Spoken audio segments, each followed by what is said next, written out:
So this is the second page, और first page पे जो लास्ट वर्ड्स थे वो थे दिस कैन, जहां बात हो रही है that how the water changes its colour, how presence of soil particles into it like make it look like that. अगर डार्क सॉइल मिक्स्ड है तो डार्क कलर लगेगा, और अगर सॉइल के पार्टिकल्स नहीं है तो वाटर बहुत क्लियर होएगा. अगर कुछ घुला हुआ है वाटर में, that is called a suspension, right. कुछ बीच में अगर आपके पार्टिकल्स जो हैं वो नजर आ रहे हैं अगर आपको. So this can be readily seen when one travels by steamer down a great river to the deep sea. जब हम स्टीमर में पहाड़ों से नीचे को जाते हैं, डीप सी की तरफ ट्रेवल करते हैं हम, तब हमें ये चेंजिंग कलर जो है वो ये नजर आता है. The color of the water changes successively from the muddy red brown of silt through varying shades of yellow and green finally to the blue of the deep sea. तो जब पहाड़ों से रिवर निकलती है या नॉर्मल लैंड्स होती है, वहां पे ब्राउन कलर का पानी का शेड होता है, रेड ब्राउन, और जैसे जैसे ये सी की तरफ जाएगा पानी, the colour will keep changing, उसका कलर वाटर का चेंज होता रहेगा. The great tracts of land have been formed by silt, thus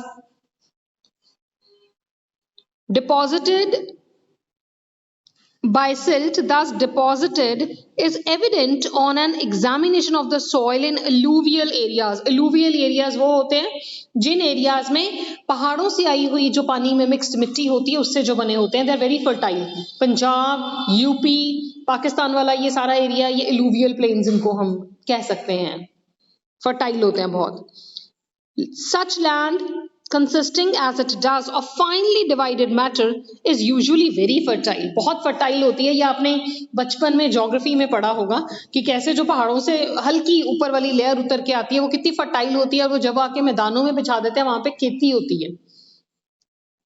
The flow of water has undoubtedly played a great part and a beneficent one in the geological processes by which the soil on the earth's surface has been formed from the rocks of its crust. तो water के flow का जो role है बहुत important है. ऐसी बहुत सारी जगहें हैं जहां पे just because of flow of water you can say beautiful geological structures. कई बार हवा की वजह से बड़े स्ट्रक्चर्स फॉर्म में होते हैं क्योंकि हवा से भी चीजें चट्टानें घिसती हैं, और ऐसे ही कई बार पानी बार बार जहां पे फ्लो करता है तो वहां पे जो रॉक्स हैं वो एक अलग किस्म की शेप ले लेती हैं, which is very beautiful to look at. तो पानी का जो फ्लो है इट मैटर्स अ लॉट. अगर पानी फ्लो ना करे, शायद मिट्टी एक जगह से दूसरी जगह ना जाए, शायद जो बीज हैं वो एक जगह से दूसरी जगह ट्रेवल ना करें, और नेचुरल वेजिटेशन ना हो. सो वाटर का flow is very important. The same agency, however, under appropriate conditions can also play a destructive part and wash away the soil, which is the foundation of all agriculture, and if allowed to proceed unchecked, can have the most disastrous effect on the life of the country. तो यहाँ बात हो रही है कि यही water जो life giver है यही डिस्ट्रक्टिव भी हो सकता है अगर आप पानी को चेक ना करो. अगर हम डैम्स ना बनाएं और पानी बहुत फ्री फ्लो में चलता रहे तो तबाही मचा सकता है. Because of Bhakra dam we all are safe. अगर भाखड़ा डैम ना हो तो शायद जब तेज बारिश होती है पहाड़ों में तो हम यहाँ फ्लड्स आते ही रहें.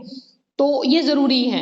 वो पानी जिसका फ्लो जरूरी है, अगर पानी फ्लो ना करे खेतों में नहीं जाएगा, पानी नहीं जाएगा. अगर पानी फ्लो ना करे, जो एग्रीकल्चर है वो पॉसिबल ना हो क्योंकि उपजाऊ मिट्टी नीचे ही नहीं आएगी, वो तो पहाड़ों पे है. But at the same time अगर ये पानी एक रौद्र रूप ले ले, फ्लड्स का रूप ले ले, तो तबाही मचा सकता है. The problem of soil erosion is one of the serious import in various countries and especially in many parts of India. तो soil erosion का मतलब क्या है? Soil erosion is removal of the top soil. जो ऊपर की सतह की सबसे फाइन फर्टाइल लैंड सॉइल होती है उसका बह जाना, उसका रिमूवल होता है soil erosion. The conditions under which it occurs and the measures by which it can be checked are deserving of the closest study. तो जिन कारणों की वजह से सॉइल इरोजन होता है, जिन कंडीशंस में ये होता है, उनकी बहुत क्लोज स्टडी होनी इट्स इम्पॉर्टेंट. और ये सिंपल लैंग्वेज में ही आपको रेफरेंस टू द कॉन्टेक्स्ट में भी इनको एक्सप्लेन करना है. Soil erosion occurs in successive steps, the earliest of which which may easily pass unnoticed.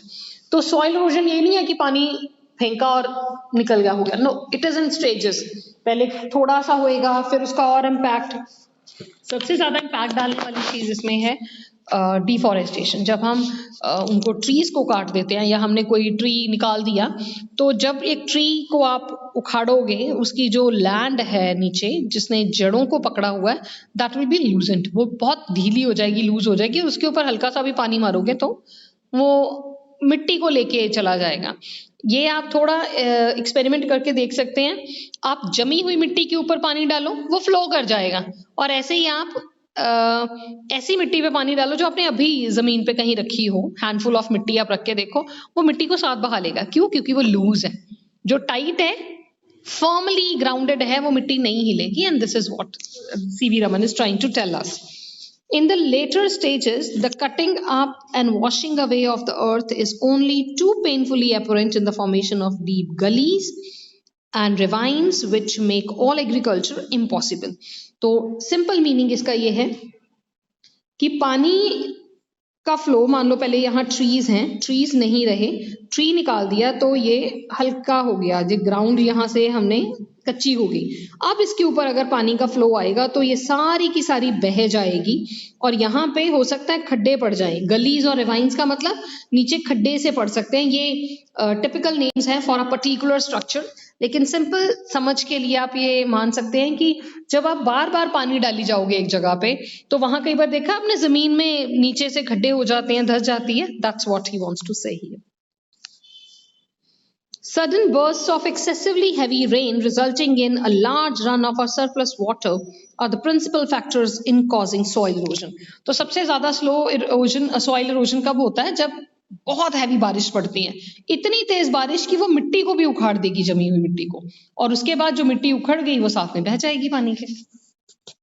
Contributory causes are the slope of the land, removal of the natural protective coat of vegetation, the existence of ruts along which the water can flow with a rapidly gathering momentum, and the absence of any check to such a flow. तो कैसे होता है ये soil erosion? Contributory factor क्या है? Slope of the land. अगर ऐसे है, ऐसे लैंड है तो वहां पे स्ट्रेट है तो सॉइल इरोजन पॉसिबल नहीं है. लेकिन अगर ढलान है तो पानी, मिट्टी ज्यादा खुर के नीचे आएगी. उसके बाद रिमूवल ऑफ नेचुरल. अब एक जमीन है जिसके ऊपर वेजिटेशन है, उसकी रूट्स ने मिट्टी को जोर के पकड़ के रखा हुआ है, और एक लैंड है जो लूज है बिल्कुल, तो यहाँ पे ज्यादा असर होगा, पानी मिट्टी को बहा ले जाएगा. जबकि अगर ट्रीज उगे हुए हैं तो कोई नुकसान नहीं होगा मिट्टी को. Then afterwards, existence of ruts along with the water can run with rapidly. और अगर ऐसे बीच में से you can say कि कोई चेक ही नहीं है, कोई रोकथाम नहीं है, ट्रीज भी रोकेंगे पानी के फ्री फ्लो को, डैम भी रोकेगा. अगर ऐसा कोई बैरियर है ही नहीं है तो पानी बहुत जोर से जल्दी फ्लो करके मिट्टी को बहा के ले जाएगा अपने साथ. Incredibly large quantities of precious soil can be washed away if such conditions exist, as is unhappy too often the case. तो अक्सर कहते हैं यही केस होता है. डैम नहीं होती, ट्रीज हम काट चुके हैं और सॉइल ऑलरेडी लूज है, और इस वजह से सॉइल इरोजन ज्यादा होता है. The menace of soil erosion presents to the continuance of successful agriculture is an alarming one in many parts of India, calling urgently for attention and preventive action. तो soil erosion जो है ये successful agriculture के लिए बहुत alarming situation है. और इसको सिंप्लीफाई कैसे करोगे राइटिंग में? सो soil erosion is really harmful for agriculture and we need to think seriously about it. Some steps should be taken to prevent it. Simple करके लिखना है वहां पेपर में, और कुछ नहीं करना.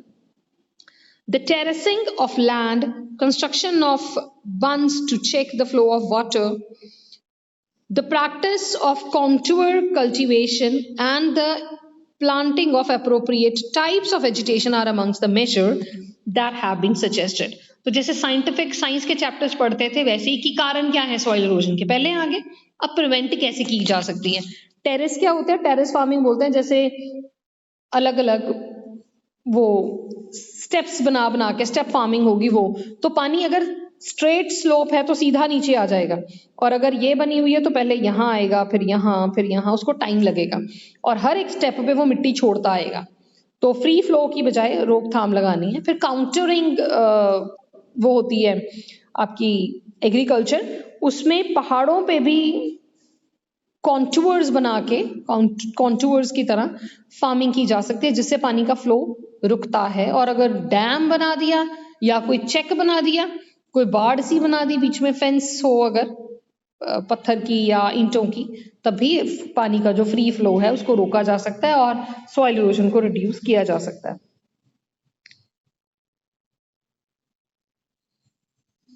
और इसके अलावा वेजिटेशन को उगाना, it is obvious that the aim should be to check the flow of water at the earliest possible stage before it has acquired any appreciable momentum and correspondingly large destructive power.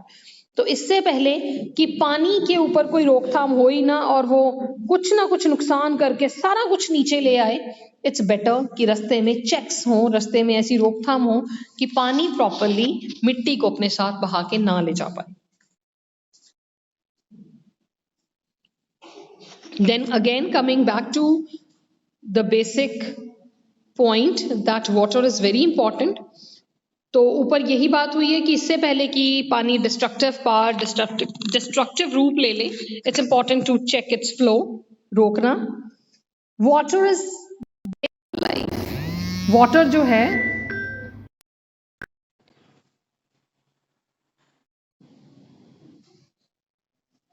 Water is the basis of all life, पानी जिंदगी का आधार है। Every animal and every plant contains a substantial proportion of free and combined water in its body, and no kind of physiological activity is possible in which the fluid does not play an essential part. तो हर इंसान को, हर जानवर को, हर पौधे को पानी चाहिए और ऐसी कोई एक्टिविटी नहीं है, फिजियोलॉजिकल मतलब फिजिकल फीचर्स।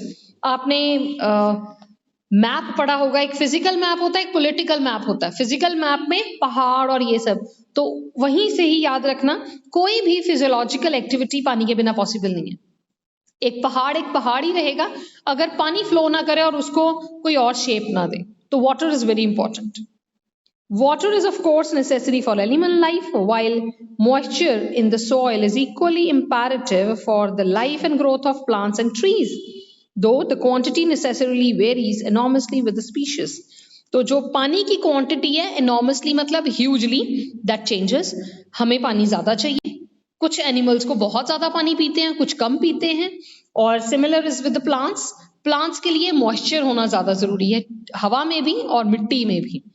तो दैट डिपेंड्स। अब अगर आप चावल देखो, व्हेन पैडी इज ग्रोन पानी से फील्ड्स भरी रहती हैं, बट और किसी फसल में ये जरूरी नहीं है कि पानी के साथ आप अपनी फील्ड को भर के रखो। तो डिपेंड करता है किसको कितना चाहिए, बट चाहिए सबको।